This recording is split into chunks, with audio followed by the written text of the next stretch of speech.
Increase in teenagers coming to the ER with suicidal thoughts. A Vanderbilt University study out this week shows a similar trend nationwide. Researchers found the number of teens going to the hospital with suicidal thoughts or attempts has doubled since 2008. 10 News reporter Sean Franklin looked at the growing problem locally and what parents can do to help their children. Sean? Robin, John, East Tennessee Children's Hospital says teen suicides is something they've been focusing on now for years. And the Tennessee Suicide Prevention Network wants parents to know, keep talking to your kids. We're going to be fighting this fight for a long time, to be quite honest. Hella Ewing calls it an epidemic across the nation. Within the pediatric environment, we've been focusing on this really for the last 5 years.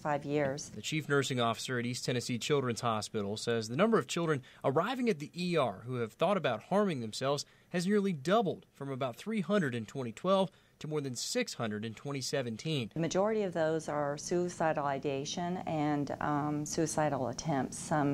We see a lot of kiddos that come back into us after multiple attempts. A nationwide study out this week found a similar trend.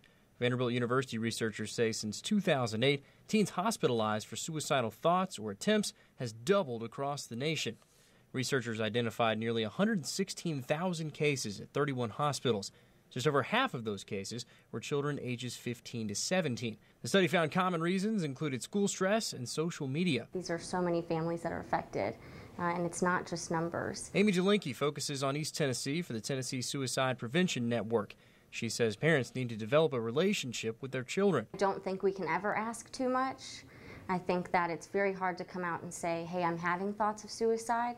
So being that person to provide that safe space and permission to talk about it is really important. She tells parents to ask kids directly. Saying things like, are you thinking about killing yourself, or are you thinking about suicide? Youth are talking about it. It's the adults that seem to be slightly more uncomfortable.